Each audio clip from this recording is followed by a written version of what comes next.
Além da Vida, um encontro semanal com a doutrina dos espíritos, codificada pelo ilustre pensador francês Allan Kardec.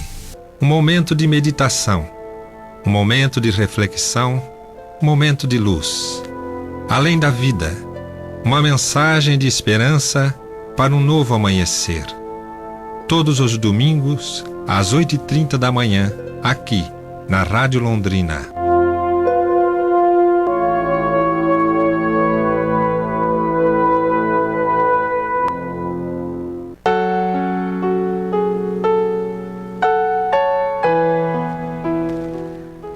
Prezados amigos do programa Além da Vida, muito bom dia. Aqui quem vos fala é Miguel, da equipe do programa, e hoje conosco, aqui no segundo domingo do mês, a nossa amiga de Cambé, Camila Laverde. Bom dia, Camila. Bom dia, Miguel, bom dia, Cacá, e bom dia a todos vocês que nos ouvem aqui pela Rádio Londrina. É sempre um grande prazer estar aqui fazendo parte desse programa que fala sempre da doutrina espírita, né, que nos traz ali o ensinamento sobre o espiritismo, sobre o que Kardec nos ensinou durante muito tempo, né? Para a gente ter ali uma ligação maior com essa parte dos espíritos, né, Miguel? Verdade. A gente aqui para estudar, né, Cá? Eu chamo ela de Cá também, como eu chamo a Carol. Pode chamar. Ela é irmã da Carolina Laverde, né, que faz o segundo domingo. E a Camila, pessoal, ela faz o quinto domingo junto com o Maurinho. E quando precisa ela está presente aqui. Hoje a Carol não pôde estar conosco. Mas é a família. Dizem que a voz é igual, então a pessoa nem vai perceber a diferença. Olha, e a aparência também, né? Quase a mesma altura. Mas é uma família muito querida que leva, né, a mensagem cristã através do espiritismo a vários lugares, né? Principalmente Rolândia, né? Que é o centro que vocês frequentam, né, Camila? Mesmo. E eu queria aproveitar aqui, nesse início de programa, e mandar um abraço para os amigos do Centro Espírita Caminhos da Redenção, lá de Quedas do Iguaçu. A gente esteve lá essa semana com eles, tanto no trabalho público de palestra na segunda-feira, quanto no trabalho privado da reunião mediúnica. E olha que interessante, né? No trabalho da quarta-feira veio uma comunicação de um espírito sofredor, né? Muita pegada à matéria, né? E a mesma mensagem a Silene analisou no programa de domingo agora passado. Até recomendo quem puder acessar pelo YouTube aí, o programa feito pela Silene e pela Jane, e ela fala disso também. O tema é amor e felicidade, mas aí ela analisa um caso de uma pessoa que foi, quando encarnada, extremamente apegada à matéria. E esse apego continua, né, no plano espiritual, né? Não larga, né? Porque está no espírito, não está no corpo, né? Exatamente. Vícios e virtudes são coisas do espírito, né? Mas é um grupo familiar bem querido lá de Quedas, e fica aqui o nosso carinho, a nossa gratidão de poder estar com eles esporadicamente, né? Provavelmente eles vão estar acompanhando o programa também, que a gente passou a divulgação do programa pela internet, e vamos estudar todo mundo junto, né? Pessoal, a gente tem adotado, né, de uns programas para cá, iniciar os nossos estudos aqui do programa Além da Vida com o Dr. José Antônio Vieira de Paula, querido amigo hoje no plano espiritual, através do Reflexão Espírita, né? Porque é um material de estudo, provavelmente também bastante ligado ao que a gente vai estudar, né? Hoje José traz para nós um tema bastante interessante, que tem como título A Virtude e a Imperfeição. A gente ouve a mensagem do Zé e logo em seguida retornamos. Olá, amigos. Vamos estudar na reflexão de hoje, no capítulo 12 do Evangelho segundo o Espiritismo, da perfeição moral, as virtudes e os vícios, que é um dos capítulos. Aí nós vamos estudar duas questões. Uma questão é a 893, qual a mais meritória de todas as virtudes? Toda virtude tem o seu mérito próprio, porque todas indicam um progresso na senda do bem. Mas haverá sempre virtude quando há uma resistência voluntária ao arrastamento dos maus pendores. Então, olha, nós comentamos na reflexão passada exatamente isso. O que os Espíritos já falaram. Quando a gente luta para não cair na tentação. Quando Jesus vai nos ensinar a orar, por que ele fala? Quando vocês orarem ao seu Pai, diga assim. E ao ele nos recitar, ensinar a orar, como conversar com Deus, ele fala: Pai, e não nos deixeis cair com as tentações. Porque uma das provas mais difíceis da vida são exatamente as lutas com as más tendências morais que nós trazemos de vidas mal vividas, né? Então ele diz que essa é uma das virtudes, mas a mais sublime da virtude está no sacrifício do interesse pessoal pelo bem do seu semelhante. Sacrifício do interesse pessoal é assim: você está numa decisão, algo que você vai fazer que vai te beneficiar, mas se você fizer, não vai te beneficiar o teu próximo. Mas se você sacrificar o teu interesse e beneficiar o teu próximo, ou ele ou mais pessoas serão beneficiadas, esse sacrifício é muito mais sublime do que a própria luta contra as suas más tendências, dizem os espíritos superiores Allan Kardec na questão 893, e eles colocam adendo: desde que não haja nesse sacrifício pessoal um interesse oculto. Isso nos leva então a duas palavras. Qual seria a maior virtude? A maior virtude é esse sacrifício do interesse. Então o interesse é uma das palavras. Tudo que está ligado ao interesse pessoal significa o quê? Do mundo para mim, egoísmo. Do mundo para mim, egocentrismo, egolatria. Tudo que é para mim, tudo que é vinde a mim, né? Tudo que é o vinde a mim, está ligado ao amor próprio. Nos distancia de Deus. Tudo que é ligado ao outro, ao próximo, ao bem do semelhante, nos aproxima das leis de Deus e nos ajuda na nossa evolução.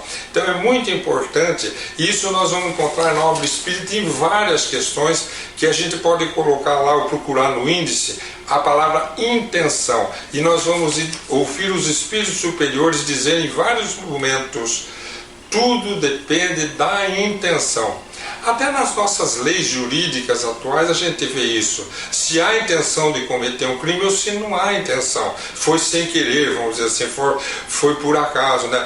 É lógico que quando tem um acidente, acidente é acidente. Mas há aqueles provocados por excesso de bebida, excesso de velocidade. Quer dizer, ele não estava programando de machucar alguém, mas estava fazendo tudo o que podia dar chance. Então não deixa de ser um crime, mas embora não houvesse a intenção, então nas leis nossas existem atenuantes, mas nas leis de Deus essa palavra intenção ela é fundamental, porque é ali que vai dizer se nós estamos trabalhando com sinceridade, sem segundas intenções, como diz aqui, para o nosso semelhante, ou com o interesse pessoal. Então a segunda questão é exatamente essa. Allan Kardec daí vem perguntar qual que é o sinal mais característico da imperfeição.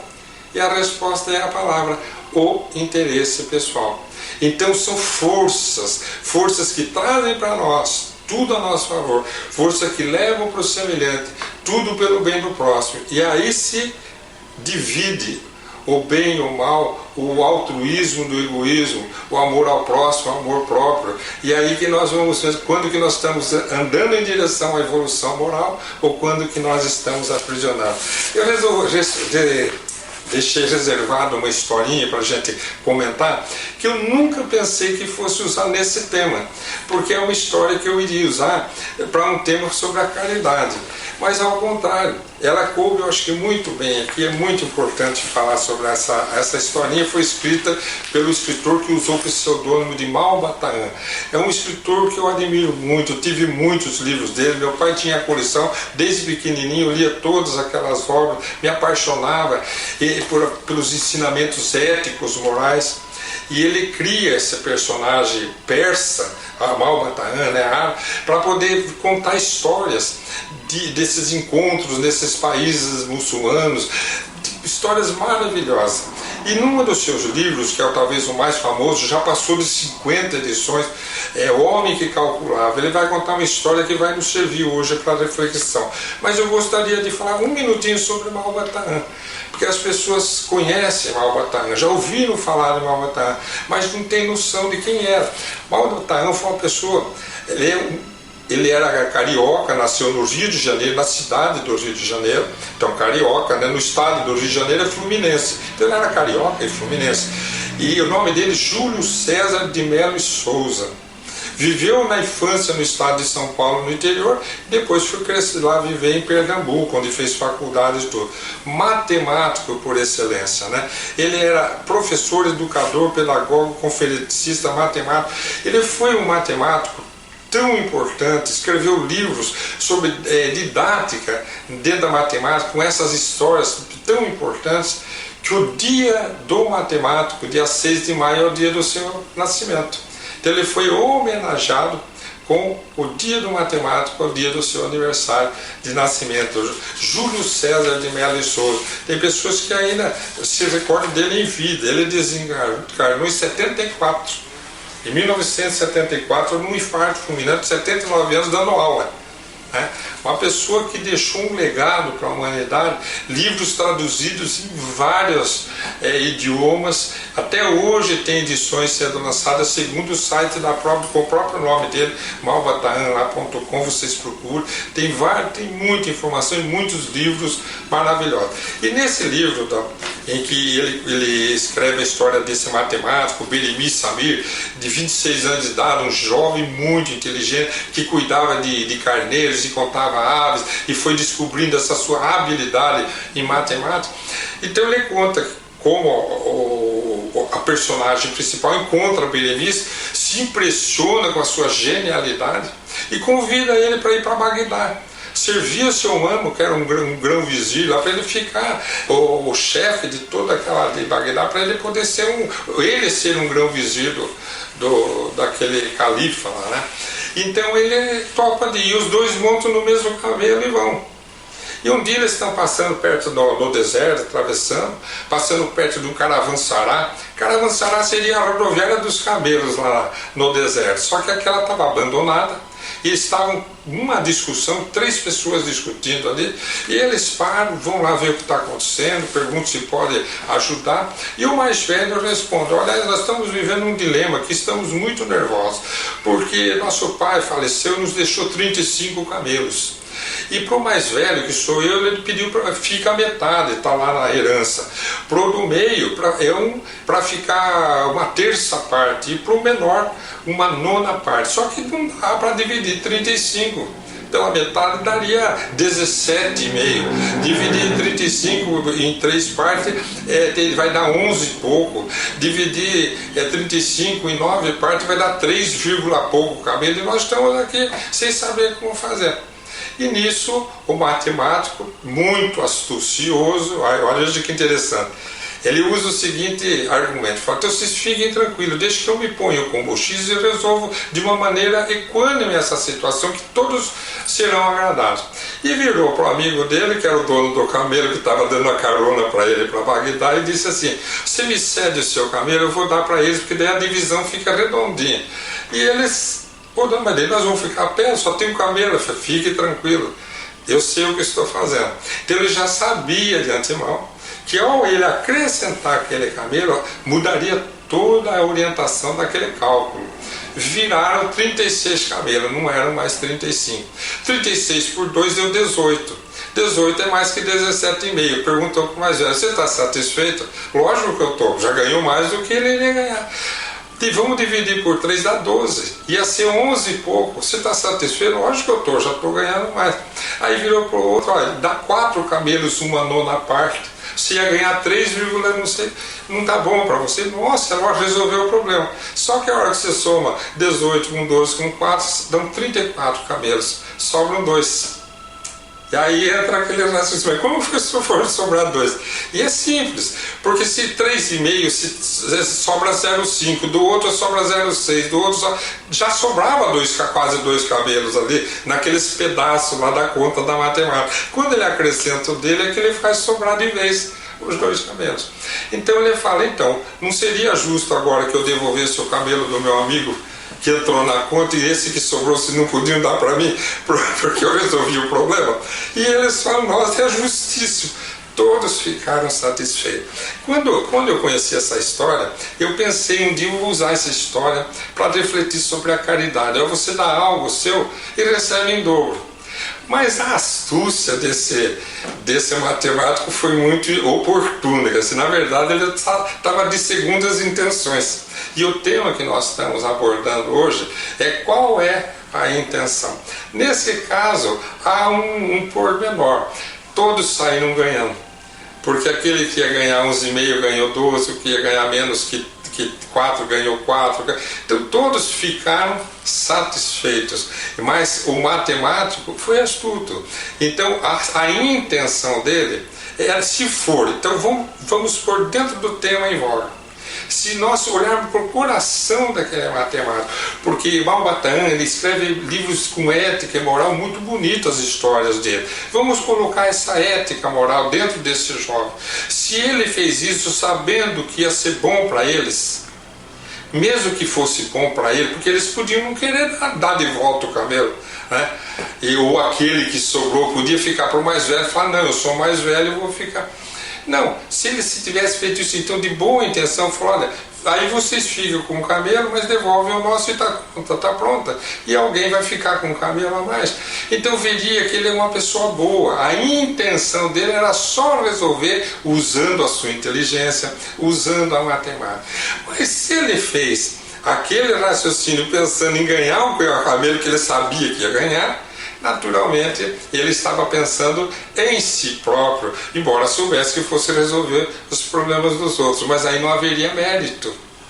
Então a gente vai ver, conforme nos ensinam os espíritos superiores, que o mérito está onde não há o interesse próprio. Então quando a gente faz as coisas com o sacrifício pessoal, vou dar meu camelo para vocês resolverem o seu problema, sem segundas intenções, há mérito. Se houver a segunda intenção, eu vou oferecer meu camelo, mas eu sei que eu vou já ganhar, vão sobrar 2 e eles vão daí me dar 1, isso daí não há mérito. Não houve, vamos dizer, um crime contra o ser humano, porque todos saíram ganhando, mas daí não houve virtude, porque ele sabia que iria sair ganhando. Então hoje eu uso essa história do excelente, do notável Malbatahan, Júlio César de Melo e Souza, para esse raciocínio sobre as virtudes e as imperfeições. E analisemos sempre todo o movimento nosso de alma, toda a nossa conduta, ela sempre vai estar pautada em fazer o bem para o próximo ou o bem para nós mesmos. Sempre nessas forças, ou para nós ou para o nosso semelhante, ou deixarmos de fazer o que poderá redundar na ausência do bem e no mal secundário que nos responsabilizará, conforme estudamos na nossa reflexão anterior. Um grande abraço a todos. Tá aí, pessoal, a mensagem do nosso querido amigo Zé Antônio Vieira de Paula. Não sei se a Camila conheceu o Zé. Não conheci pessoalmente. Não teve oportunidade. Não. Nós tivemos, assim, vários anos com ele, aqui na rádio, né, Cacá? Chamaram o Cacá para participar. O Zé é o que grava a vinheta também do programa. E eu lembro que nós fazíamos alguns programas juntos. E eu ficava prestando atenção no que ele falava, esquecia da rádio, né? Que estava coordenando a rádio. E aí dava umas lacunas assim. Porque é muito bom. O Zé Antônio, ele tem uma capacidade assim de expor uma ideia, de apresentar uma mensagem cristã elevada, fantástica, né? As palestras dele sempre cheias de pessoas, gente, né? E isso é o que faz hoje o Reflexão Espírita, que a gente coloca no programa Além da Vida. Importante material de estudo, né? A nossa gratidão ao pessoal do Meimei, Centro Espírita Meimei aqui de Londrina, que teve essa iniciativa de gravar os programas com o Zé, quando ele estava já no seu estado terminal de câncer, né? Mas em casa ali, todo sábado eles gravavam. Então é um legado que a gente não pode perder, pessoal. Tem uma playlist lá eu acredito que no Centro Espírita Meimei, né, que você foi lá. Né? Ontem eu pesquisei. Acessem, ouçam, né? A gente veicula aqui todos os domingos, mas como material de estudo É muito bom, né? E essa história eu conhecia já dos Camilo, a primeira vez que eu a li, eu fiquei rindo muito tempo, como agora a gente está, né? Que é usar o conhecimento, né? É uma virtude o conhecimento, vamos assim, quando ele é usado para o bem. Olha que coisa fantástica. E ele vai falar, né, durante todo o momento disso, de nós transformarmos essas nossas potencialidades que a gente já adquiriu em encarnações passadas, em vivências passadas, a serviço do próximo, sem interesse, que aí é mérito, aí é virtude, né, Camila? É isso mesmo, quando ele fala ali, quando a gente deixa de lado o interesse pessoal e pensa no nosso semelhante, né? Que é o que ele coloca ali na historinha, né? Tudo depende da intenção com que foi feito, né? Se todo mundo ficou feliz, a intenção foi bem servida, né? E aí ele deixa de pensar nele, ainda coloca o camelo do amigo no jogo ali, né? Mas sempre pensando em solucionar o problema. Quando ele fala ali, né, é muito importante, né, Miguel? Quando ele fala ali do sacrifício do interesse pessoal em prol ao nosso semelhante, que é o exemplo do Cristo, né? Se a gente pegar essa história dele, é perfeita. Porque o que Cristo mais fez por todos nós, né? Ele deixa de lado o interesse pessoal dele e pensa sempre no próximo.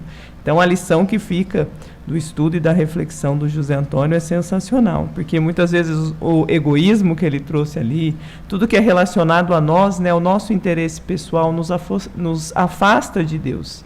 E quando a gente traz para o interesse do nosso próximo, do nosso semelhante, aquilo nos aproxima de Deus. Então a gente tem que pesar na balança ali qual que é o melhor interesse, qual que é a nossa melhor intenção e pensar no nosso próximo passo, né? E agir sempre com essa intenção do próximo e não só no nosso interesse pessoal, né, Miguel? É claro que a gente vai, vamos dizer assim, puxar a brasa para nossa sardinha, até porque nós estamos na matéria, né? Isso. Então muitas vezes a matéria, ela, não vou dizer que ela nos sufoca, mas o próprio instinto de preservação, que é natural em cada um de nós, faz com que nós pensemos primeiro em nós, em cada um, né? Depois pensemos no próximo e por último em Deus, né? À medida que a gente vai tendo mais conhecimento espiritual, né, Camila, a gente vai vendo que está tudo interligado.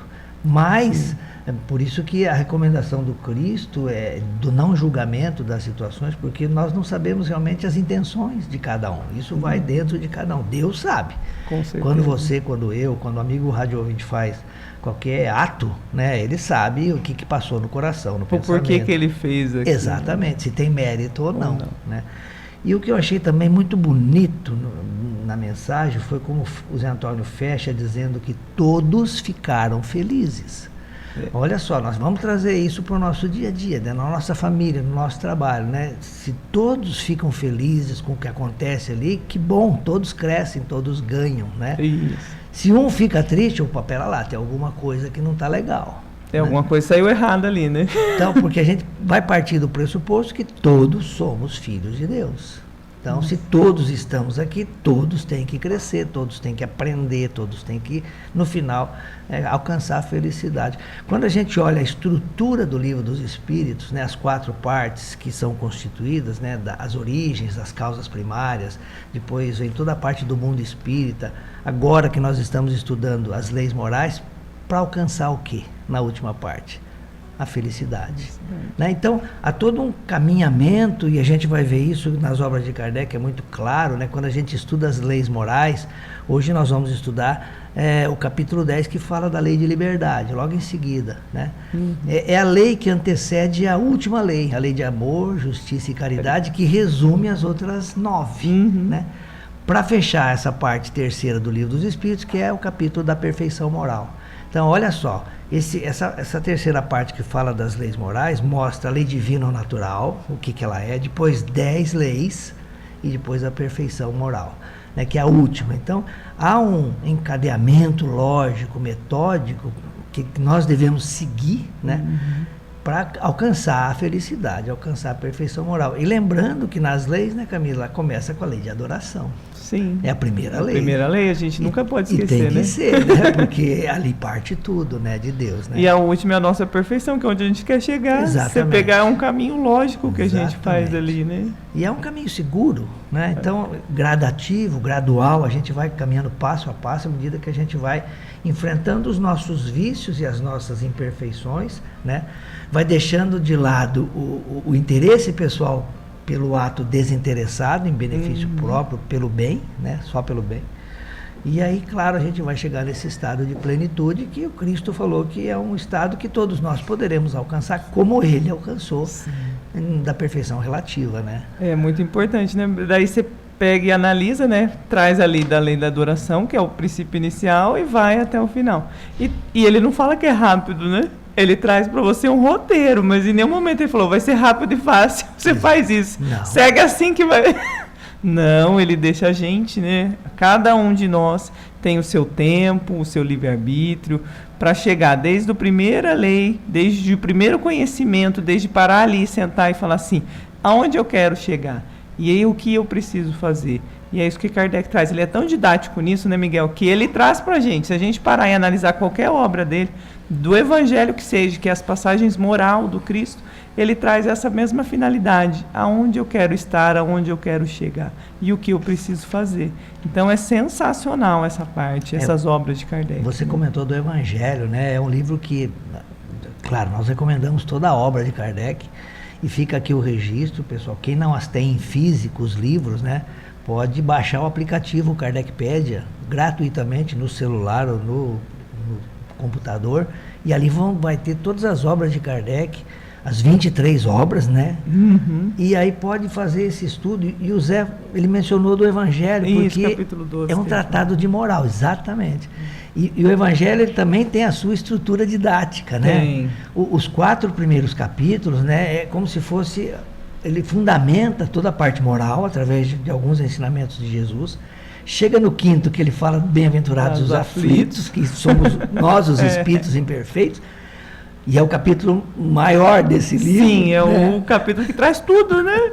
Por que a gente sofre? Por que está passando isso? Exatamente. Mas depois do esclarecimento vem o capítulo 6º, que é o Cristo Consolador, que é fantástico. Eu lembro aqui do Eurípides, nosso querido amigo também, que era o capítulo preferido dele, desse livro. Ele, quando podia falar desse capítulo nas exposições doutrinárias, em qualquer lugar ele falava, né? E é o capítulo realmente que faz toda a diferença do livro, né? Com certeza, porque você pegar, né, a estrutura, então você sofre, por que você sofre? Você entende, mas daí logo na sequência vem o que vai te consolar, Exato. Aonde você quer estar, o porquê, aí tem a motivação, né? Tipo, você sofre realmente, todos nós sofremos, porque a gente está aqui encarnado para aprender, mas daí depois vem o Cristo Consolador e você começa a entender e a se aproximar do Cristo, e aí aquilo te fortalece a vencer cada obstáculo, né? Verdade. Lembrando, né, pessoal, que Jesus é vamos dizer assim, o mentor espiritual, né, dessa obra fantástica chamada Doutrina Espírita, chamada, né, ou Doutrina dos Espíritos. Ele, do plano espiritual, coordena o trabalho que Allan Kardec vai fazer no final do século XIX, quando ele começa a apresentar todos esses postulados através do Livro dos Espíritos, que foi lançado em 1857. Ele vai terminar o seu trabalho quando falece, claro, em março de 1869. Mas ele deixa pronta a Revista Espírita de abril de 69. Sempre trabalhando, né? É igual a gente, né? Ele era avançado para o seu tempo, a gente sabe disso, né? E sem computador, sem nada. Tá aí, pessoal, a nossa mensagem, então, do Reflexão. A gente parte para o estudo. Nós estamos iniciando, neste 2º domingo de fevereiro, mais uma lei das leis morais que estão no Livro dos Espíritos. Hoje nós começamos a estudar uma não menos importante do que as outras, né? A lei de liberdade. Eita, e a Camila, que é da área jurídica, né? Sabe que isso aí tem jurisdição para isso, né? Tem muito, tem né? muito, né, Miguel? Não só da parte espiritual, da parte material, tem muito conhecimento sobre isso, né? É uma lei muito importante para a gente estudar e colocar aqui. Se a gente está na Terra, né, Camila, nós temos que também respeitar as leis da Terra, né? Com certeza. Em nenhum momento Kardec fala para a gente não respeitar, né? Até se a gente englobar tudo que a gente estuda no decorrer da nossa vida, aqui nos programas da rádio e tudo mais, ele traz ali tudo que a gente precisa fazer como embasamento, que é igual aqui a gente está na Terra. Tem ali o Código Penal, o Código Civil, ele te fala o que você pode ou não, mas o seu livre-arbítrio é que rege a sua conduta. Ele fala não matar, mas tem que quem vai lá e mata, mas é porque tem o livre-arbítrio. Você sabe a consequência que aquilo te dará. A mesma coisa no plano espiritual, ele está aqui ensinando. Se a gente for contra, a gente já sabe onde a gente vai chegar, né, Miguel? Vamos voltar aqui várias e várias vezes até aprender a passar a lição, né? O nome é bonito, liberdade, né? Mas o Espiritismo nos ensina que há responsabilidade nos atos que nós praticamos. Tanto as responsabilidades da matéria, quanto as responsabilidades espirituais, né? Sim. Que são tão importantes uma como as outras, né? Não, quem me conhece sabe, né, que eu sou a pessoa que queria o que? Um roteiro para seguir, né? Para que liberdade, né? Eu queria que viesse, vai fazer assim, assim, essa. Aí você vem aqui e faz tudo certinho, igual o ator na novela, né? Você tem um script para seguir. Eu queria assim, mas não é assim que funciona, gente, já falo para vocês. E aí a hora que a gente tem a liberdade, o nosso livre-arbítrio ali, porque senão seria fácil a gente chegar aqui, tá tudo pronto, vai ser assim, assim, assim, assim. Você não tem que escolher nada, você não vai errar, porque você já segue um roteiro. Então, quando ele traz essa lei de liberdade, isso me faz pensar, né? Por isso que a gente não chega aqui e segue só o roteiro. A gente precisa colocar ali a nossa motivação, os nossos atos, né, Miguel? Eu acho que, de certa forma, Camila, a gente tem um roteiro, vamos assim dizer, entre aspas, né, que é a nossa programação reencarnatória. Isso, né? Mas dentro dele vem o nosso livre-arbítrio. Eu queria assim, vai ser assim, vai casar assim, vai ter tantos filhos assim. Vai fazer isso, vai trabalhar com isso, seria fácil, só que a gente não é máquina, né, então. Perdão, pessoal.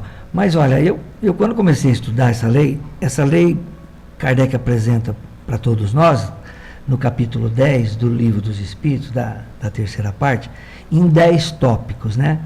Nós não temos pressa, nós vamos fazer por partes, né? Hoje a gente vai conversar com vocês a respeito de 2 tópicos que também não são esgotados aqui nessa conversa, porque um deles, a escravidão, é um tema bastante interessante para conhecer. Nós temos que entender que Kardec está analisando à luz da doutrina espírita, à luz dos conhecimentos espirituais, mas respeitando também os costumes, a cultura da época, né, daqueles povos. Então, chega até em determinados momentos gerar uma certa polêmica nos próprios escritos de Kardec em relação a esse tema da escravidão. Mas a gente já adianta, né, que Kardec sempre vai destacar que o importante é o espírito imortal, criado por Deus, todos criados simples e ignorantes, iguais, partindo do mesmo ponto de início, né? Então, isso tem que nortear todo o nosso entendimento a respeito de qualquer tema, e não é diferente com o tema escravidão. Mas Kardec começa falando da liberdade natural, que seria natural falar disso, né? Mas eu queria antes, pessoal, eu estava querendo identificar o que a gente pode entender por liberdade, a palavra em si, específica, né? E no final do tópico escravidão, Kardec vai colocar uma frase que para mim define isso muito bem na questão 832, nós vamos chegar lá. Que liberdade é o direito de se pertencer a si mesmo. Olha que definição que para mim pareceu muito boa, né? Então você tem liberdade quando você tem o direito de fazer aquilo que você quer, assumindo as responsabilidades, os riscos, podendo diferenciar entre o bem e o mal, dependendo do teu nível de evolução, né? É claro que você vai ter ignorância em relação a determinados assuntos, isso é natural. Isso é natural, né, do ser humano, né? Ninguém se nasceu ignora, sabendo tudo, né? Não tem tanta culpa, né? Agora, se tem conhecimento, né, Camila? Então, a gente podia partir disso, né? O direito da pessoa pertencer a si mesma, olha só. E muitas vezes isso é tirado dela. Sim. Muitas vezes ela fica reclusa, né? Ela não segue aquilo que ela quer fazer. Muitas vezes ela perde esse direito da liberdade pessoal dela, né? De querer ser ou fazer qualquer coisa, né, Miguel? Muitas vezes é interrompido. Exatamente. Então, aqui, quando Kardec ele traz essa questão, a gente é livre em espírito, né? Muitas vezes na matéria a gente não consegue ter essa liberdade toda. E ele vem aqui nesse capítulo, ele fala muito disso. Mas o nosso espírito, a partir do momento em que ele entende que ele é livre, que ele vai reencarnar várias vezes, que ele vai aprender muitas coisas, isso nos muda a forma de pensar e agir aqui na Terra, né, Miguel? A lei da reencarnação nos dá muita tranquilidade em relação a isso, né? A gente saber, por os nossos instintos, né, ou pelas nossas intuições, o que nós temos que consertar, né? E o que nós podemos já aproveitar das qualidades que já adquirimos, que já e vamos sendo provados, né, nessa existência aqui, né, Camila? Sim.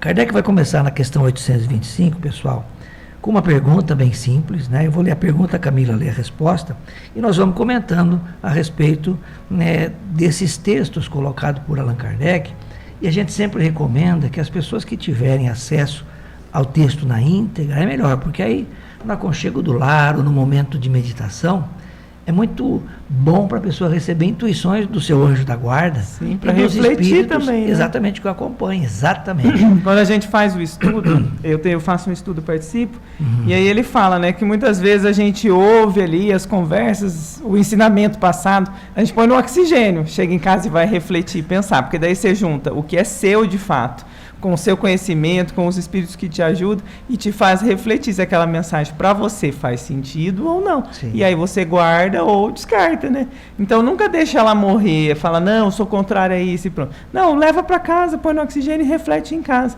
Porque muitas vezes ali no silêncio do nosso lar, no momento das nossas orações e das nossas reflexões, vem o nosso anjo da guarda, vem os espíritos amigos querendo nos intuir o bem, e aquilo realmente daí passa a fazer um sentido diferente, um sentido maior, né, Miguel? E sem falar, né, Camila, que o programa depois é apresentado no YouTube, né?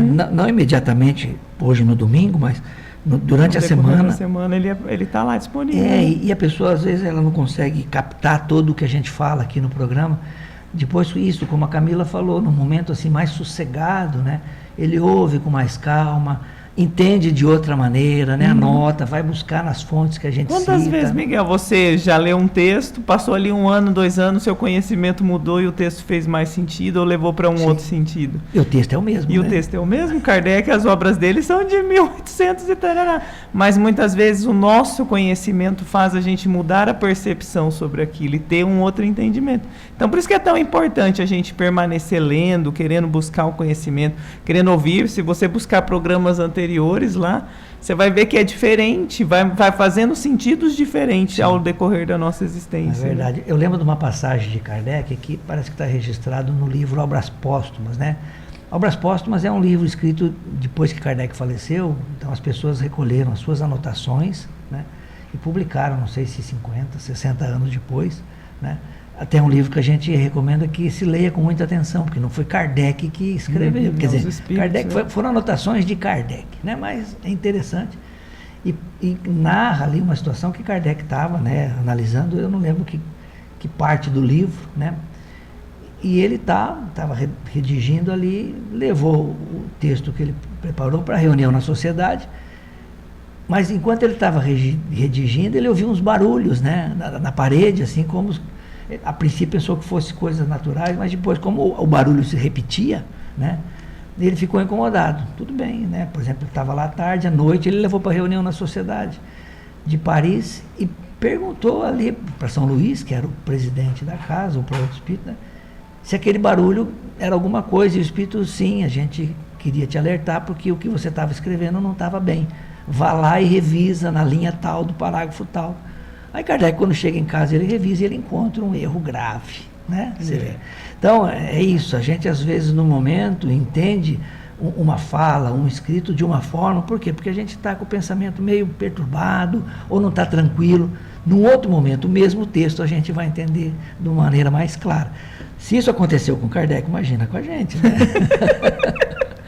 Então, na questão 825, pessoal, Kardec pergunta, assim, de modo didático, analisando já o tópico de liberdade natural, ou seja, essa liberdade de agir, de fazer coisas, né? Haverá no mundo posições em que o homem, aqui o espírito encarnado, possa jactar-se, se gabar, né, de gozar de absoluta liberdade? E os espíritos respondem, não, porque todos necessitais uns dos outros, os pequenos como os grandes. Todos necessitam. Todo mundo precisa viver de todos, né? Então, absoluta liberdade, não, pessoal. Nesse momento não tem. No estado evolutivo que nós estamos, né, Gamira? Imperfeitos, inferiores. Não. Porque até se você estuda outras obras e tudo mais, fala, né, que o ser humano é a escola, né, o manual didático do outro ser humano, né, do espírito. A gente depende das pessoas. Exato. Então a gente não pode se dar ao luxo de ter uma liberdade absoluta na atual circunstância que a gente vive, né? Mas Kardec vai pegar essa liberdade absoluta, que ele não ficou satisfeito e de modo didático quer esclarecer, ele vai perguntar na 826, em que condições poderia o homem, né, condições aqui criadas pelo homem, né, pessoal, que está na Terra, poderia o homem gozar de absoluta liberdade? Quer dizer, Kardec quer saber... Ele insiste, né? O que pode Tem ser? algum momento, então, que a gente vai conseguir viver nessa liberdade absoluta? Exatamente. E os espíritos vêm e falam, o eremita num deserto, desde que haja 2 homens juntos, eles têm direitos a respeitar e não tem mais, por conseguinte, uma liberdade absoluta. Ou seja, só existe a liberdade absoluta se você mora sozinho, distante de tudo e não tem contato com ninguém. Fora isso, se existir uma outra pessoa, você tem que respeitar. Existem limites que você precisa respeitar entre um e outro, então você já não goza mais dessa liberdade absoluta. É verdade. Miguel? Se ele quer ter uma vida de eremita, né? Eremita é aquele que quer viver sozinho. Mas ele está no meio de muita gente, já não está. Ele pode ser um eremita, mas ele não está no deserto ali. Então, só se ele viver isolado, Exatamente. né, Miguel? Sem depender de ninguém, aí ele vai viver essa liberdade. Fora isso, impossível. Mas né? no deserto ele vai ter condições ali que ele vai ter que Tem que respeitar. Mas não tem pessoas, né? Não tem pessoas. Por quê, pessoal? Porque se tiver pessoas, olha, ele fala aqui de 2 homens, já entra na lei de sociedade. Então, lei de sociedade é uma lei natural, uma lei divina. Sim. A gente precisa da sociedade, né? Tem a fala do Cristo, quando 2 ou mais pessoas estiverem reunidas, beleza, paramos por aí. Em meu nome, melhor ainda, mas 2 pessoas já constituem uma sociedade. Já não tem a liberdade Não, absoluta, não porque tem. ele tem que respeitar, né? Existe Exatamente. o respeito, né? Mas Kardec ainda vai. Agora ele vai no respeito, na questão 827. A obrigação de respeitar os direitos alheios tira ao homem o de pertencer a si mesmo. Olha o que a gente definiu como liberdade lá no começo, pessoal. Liberdade, o direito de se pertencer a si mesmo. Ele está perguntando se essa obrigação do respeito tira essa liberdade de cada um. E aí os espíritos respondem, né? De modo algum, porque é um direito que lhe vem da natureza. É aquilo que a gente falou, é um direito que vem inerente ao espírito, nato. né? É nato, vai nascer com ele. Então, o outro não vai tirar esse direito dele. Mas o respeito ali mútuo em sociedade é o que vai reger ali a vivência deles ali, né, Miguel? Tá certo. E na última questão, pessoal, desse primeiro subitem da Lei de Liberdade, 828, Kardec pergunta o seguinte, ela vai ter um item A, que a gente também vai ler. A questão 828 é a seguinte pergunta: como se podem conciliar as opiniões liberais de certos homens com o despotismo que costumam exercer no seu lar e sobre os seus subordinados? E os espíritos respondem: eles têm a inteligência da lei natural, mas ela é contrabalançada pelo orgulho e pelo egoísmo. Eles compreendem o que deve ser, quando seus princípios não são uma comédia representada calculadamente, mas não o fazem. E no item A, Kardec faz uma nova pergunta, complementando essa resposta dos espíritos superiores. Ser-lhes-ão na outra vida levados em conta os princípios que professaram neste mundo? E aí os espíritos falam: quanto mais se tem inteligência para compreender um princípio, menos se é excusável de não o aplicar a si mesmo. Digo-vos em verdade que o homem simples, mas sincero, está mais avançado no caminho de Deus do que aquele que quer parecer o que não é. E aqui vem a humildade, né, Miguel? Sim, que é o oposto do orgulho. Do orgulho. Exatamente. Então, aquele simples, mas com o interesse em vencer no caminho, é o que está fazendo correto. Verdade. Ele começa ali na questão 828, na resposta, pessoal, falando do conhecimento, né? Quando a gente fala da compreensão da lei natural, é conhecer a lei natural, né? Sim. E Kardec a coloca logo no início dessa terceira parte, né? Mas aí o que vem? A gente conhece, os espíritos nos informam na medida do nosso entendimento, mas aí o que entra em contraponto com esse conhecimento? Os nossos vícios, as nossas imperfeições. E aí a gente não tem a condição necessária, ou seja, a consciência. Ter conhecimento é uma coisa, pessoal. Ter consciência é outra. É outra. Por exemplo, o fumante, ele sabe que não pode, que faz vai mal, fazer prejudicar. mas ele não para de ele fumar. não consegue, né? Ele não tem consciência. É diferente. O vício se torna mais forte que a Exatamente, consciência dele. Exatamente, né? Então, o que vai ajudar nessa falta de consciência? As nossas imperfeições, o orgulho e o egoísmo. E esses dois vícios são os pais de todos os outros. Uhum. A intolerância, aí vem a infelicidade e tudo mais, né? E aí o que me chama a atenção também nessa segunda resposta aqui no item A é quando ele começa assim, em verdade vos digo.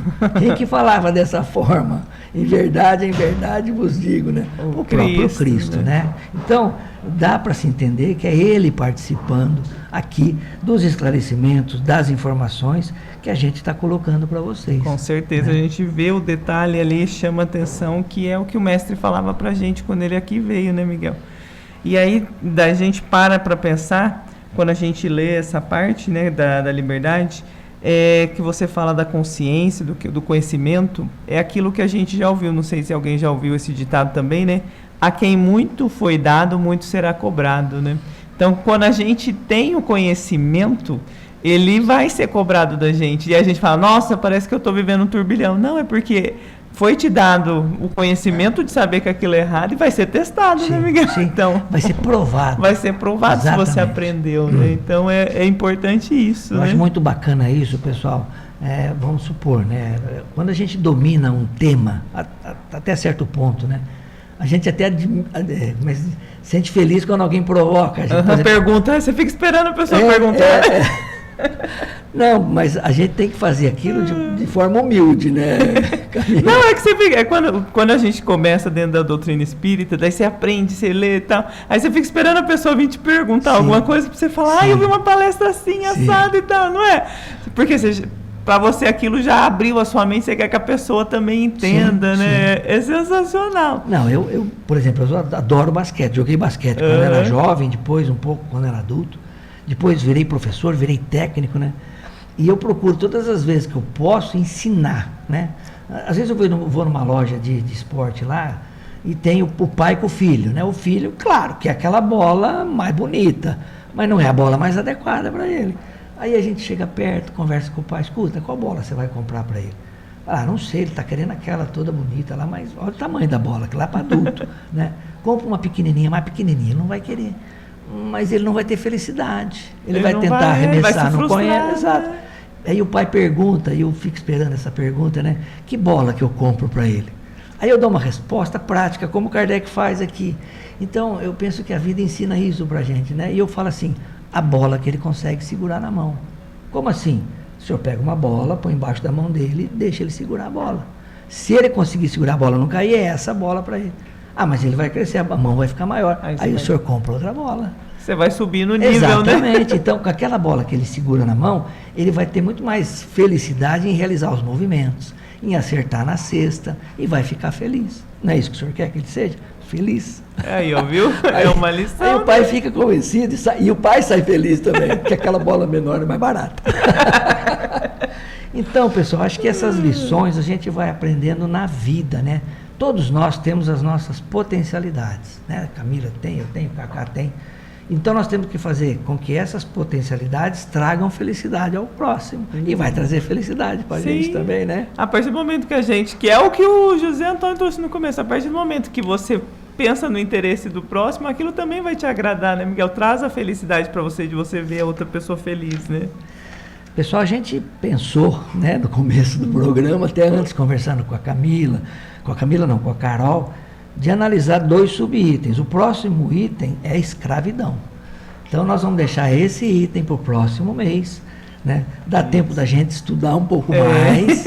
E você também que está nos ouvindo, se quiser consultar em toda a obra de Kardec, vai falar disso, da escravidão, não só da escravidão física, né, pela aparência, pela cor da pele, mas a escravidão moral também. Do nosso espírito, né, Miguel? Exato. Porque o espírito, a gente que está aqui, você ouvinte, não sei se chegou hoje a primeira vez ou não, mas o espírito ele não tem cor, ele não tem raça, ele não tem nem sexo, né, Miguel? Então a gente sabe que o espírito ele vem aqui para a sua elevação moral. Então é uma condição material que ele está vivendo no momento. E a hora que a gente interpreta e lê os ensinos de Kardec, a gente vê que ele traz muito da época em que ele vivia. Apesar de muita coisa caber no nosso dia a dia, muitas questões que ele traz e questiona também era da época, voltada ao que acontecia naquela época, né, Miguel? E lembrando, só para a gente já jogar um pouquinho de açúcar, né, na conversa, né? O Brasil foi um dos últimos países a instalar a liberdade em relação à escravidão, né? A gente sabe da Lei Áurea, né? Mas o Brasil teve durante muitos anos todo um comprometimento aí espiritual por esses irmãos nossos que foram trazidos da África para cá, né? Alguns povos vieram para cá migrando, né? De livre e espontânea vontade e constituíram que o Brasil é, principalmente aqui no sul, nessa miscigenação de japoneses, italianos, alemães, né? Agora, a raça negra foi trazida aqui à força, a gente sabe disso, né? Numa condição muito difícil, separando famílias, separando etnias, mas tudo isso dentro de um propósito que a gente vai procurar entender ou discutir um pouquinho mais no programa seguinte. Lembrando sempre, né, pessoal, que Deus está no comando de tudo. Então, são nossos irmãos, mas que já tiveram outras vivências ou eram espíritos primitivos. Vamos ver com carinho como a gente pode entender melhor esse tema escravidão que Kardec coloca na Lei de Liberdade no seu segundo tópico, né? Nós vamos passar agora para o Momento Espírita, que hoje traz como título Dias de Melancolia. A gente vai ouvir e depois volta para fazer um pequeno comentário.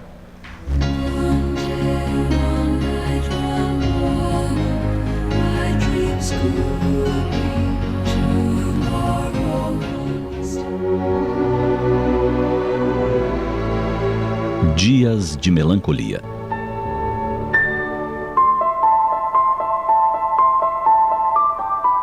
Há dias em que a alma amanhece com uma tristeza sem destino. Ela apenas surge e se instala, como se quisesse ganhar morada definitiva, como se ali fosse seu lugar. Entra com uma estranha intimidade, sem formalismos, sem licenças ou favores. Aninha-se, tomando conta de pensamentos e sentimentos sem escrúpulos, mesmo porque ela não tem nenhum. Quando nos damos conta, sentimos a alma melancólica, o coração apertado e uma saudade sem nome. Apenas saudade. Dias de melancolia são assim. Eles chegam sem aviso, sem data marcada, sem motivos aparentes. É apenas nossa alma sentindo saudades daquilo que, por enquanto, não pode vivenciar. Não pode, porque a experiência que estamos vivendo, mergulhados na carne, nos priva de várias possibilidades. Os nossos sentidos parecem um tanto adormecidos.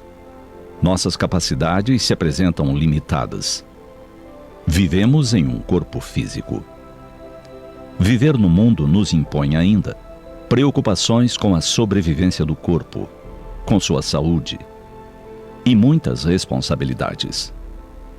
Assim é, porque são esses embates, circunstâncias e necessidades que nos dão o ensejo de crescimento e aprendizado. Embora todo esse processo esteja conforme as leis de Deus, é natural que a alma, de tempos em tempos, cansada de luta e sem trégua, se entregue a dias de melancolia. São as saudades dos afetos que ficaram no mundo espiritual, que não estão conosco na carne. São as saudades de lugares onde vivemos em alguma época. São saudades de tempos em que usufruímos de coisas que hoje não temos. Saudades de relacionamentos, de ambientes, de algo que nos felicitou a alma no passado. Sentimos falta da convivência harmoniosa com nossa família espiritual.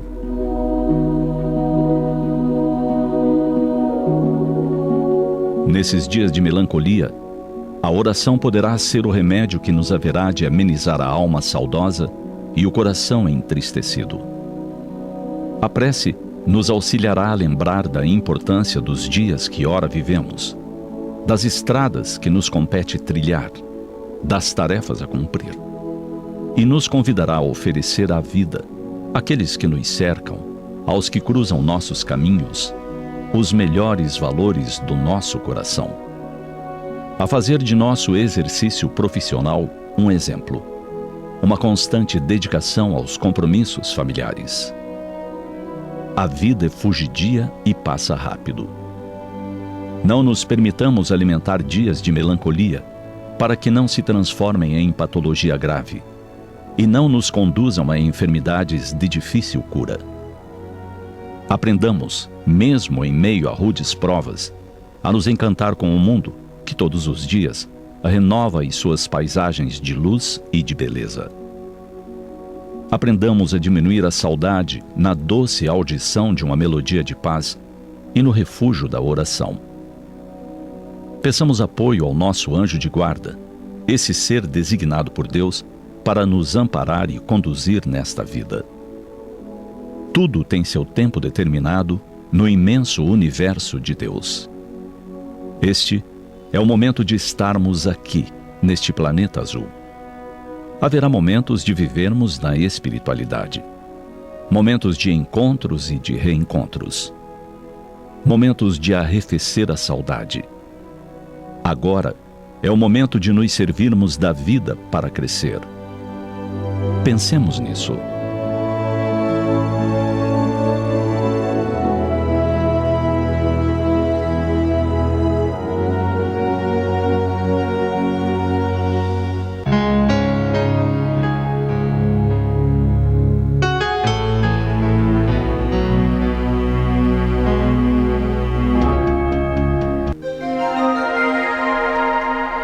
Os textos do Momento Espírita estão à sua disposição na internet. É só acessar momento.com.br.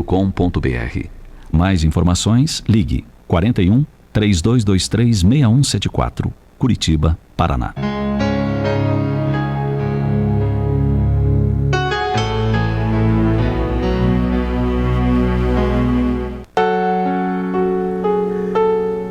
Pessoal, a nossa mensagem do Momento Espírita, né? Muito interessante, né, Camila?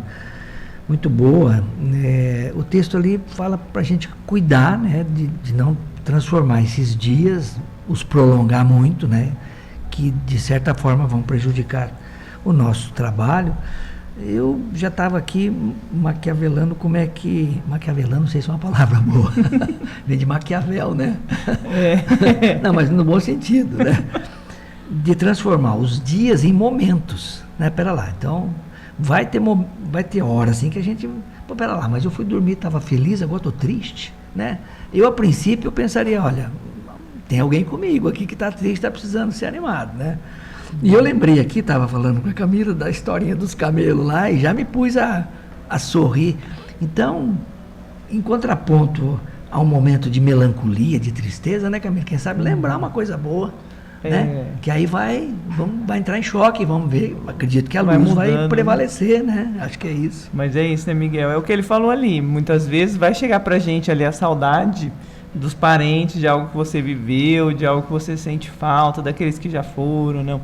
Muitas vezes a gente lê, vê os filmes espíritas e tal, né? Da mesma forma que a gente sente a saudade daqui, a saudade de lá pra cá é a mesma. Da mesma forma quando a gente fica triste que alguém morre, lá quando alguém nasce também vai sentir a saudade, né? Só muda a forma de ver. O que a gente não pode é se perder e se prender nesse sentimento e ficar com aquilo pra sempre, que isso vai causar um mal maior, né? Que é o que ele fala aqui. Vai nos prejudicar lá na frente. Sentir esse momento, aquela saudade, ok, sentiu, fez aquela oração, fala assim, ó, que saudade, manda um abraço, um beijo, um carinho para aquela pessoa e vamos mudar a vibração e a vida, né? Vamos rir, vamos buscar outra coisa que alegre o nosso espírito enquanto aqui encarnado. Porque estudando a doutrina espírita, a gente já viu que o espírito não morre. Então, a chance da gente reencontrá-lo em algum momento da nossa existência vai existir. Então, a gente não pode se apegar na tristeza profunda. Exatamente. Então, essa melancolia, a gente não pode segurar isso dentro da gente, né, Miguel? Hoje a gente ouve falar muito uma palavra de ressignificação, né? Ressignificar algo, né? Então, o próprio conhecimento espiritual nos dá essa condição. Aí é de cada um, né? Eu estava aqui tentando ressignificar a morte através do luto. Né? Então, muitas vezes nós focamos muito na morte, e aí é um momento de melancolia, né? de tristeza, claro, né? Mas aí logo em seguida vem o luto. O que é o luto? O luto é aquele período que nós precisamos passar para absorver, para entender aquela situação, como também o espírito que estava encarnado e o corpo falece, ele vai ter essa passagem, essa transição, exatamente, até ele despertar no mundo espiritual, né? Então tudo isso faz parte do aprendizado, né? E quanto mais a gente entende isso, menos melancólico a gente fica. Com certeza, por isso é tão importante estudar, né? Sim. É tão importante ter o conhecimento, que a partir do momento que a gente adquire o conhecimento, a gente sofre por menos tempo, né? A gente sente aquela dor, daí a gente para e pensa, né? Fala, opa, parece que não é a hora, parece que isso não pertence a mim, pode ser ali um espírito que chegou, alguém que sentiu a saudade. Sim. E a gente muda a forma de pensar, né, Miguel? Esse é o importante da gente adquirir o conhecimento, sim, né? Eu trabalho numa empresa que meu pai trabalhou antes que eu lá, né? Ele trabalhou de 75 a 86, né? E eu trabalhei de 89 até agora, estou trabalhando lá, tem mais tempo que bacana, ele. Né? E eu sou a cara do velho, né? E as pessoas mais antigas falam, Miguel, puxa, você está cada vez mais parecido com seu pai, você não tem saudade dele? Eu morro de saudade do velho.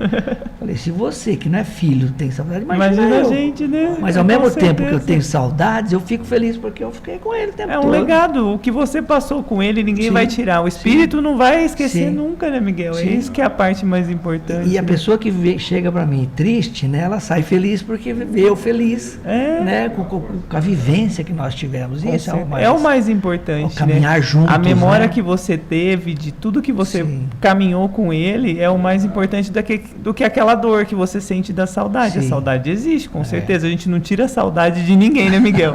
Com certeza. Claro, você para e pensa, eu tenho meus avós que já faleceram, e aí a gente tem a saudade do que ela fazia, fala assim, ai, que saudade do bolinho de chuva que a avó fazia e tudo mais. Você sente, daí você fala assim, vó, a gente vai se encontrar, você tá devendo. Porque a gente tem que levar de uma forma mais leve, né, Miguel, para a vida ficar mais fácil. Não que vai tirar a nossa dor, mas aquilo ameniza a forma como a gente passa, né? E vamos ter que passar, né? Vamos ter que passar. Chegamos ao final. É isso aí, então eu queria agradecer a oportunidade, o convite do Miguel de estar aqui. É sempre uma honra fazer parte desse estudo e desse programa, que eu entendo ser super importante para aqueles que buscam o conhecimento dentro da doutrina espírita, né, Miguel? Então, um excelente domingo, que Deus abençoe cada um de vocês nessa semana que vai se iniciar também. Da minha parte também, a gratidão é muito grande de ter, né, esse programa, e vocês, amigos ouvintes que estão conosco aqui nessa vibração, nos auxilia muito a fazer esse trabalho, e desejando a todos um domingo de muita luz e uma semana de muito trabalho. Fiquem todos com Deus. Além da vida, um encontro semanal com a doutrina dos espíritos, codificada pelo ilustre pensador francês Allan Kardec. Um momento de meditação, um momento de reflexão, um momento de luz. Além da vida, uma mensagem de esperança para um novo amanhecer. Todos os domingos, às 8h30 da manhã, aqui, na Rádio Londrina.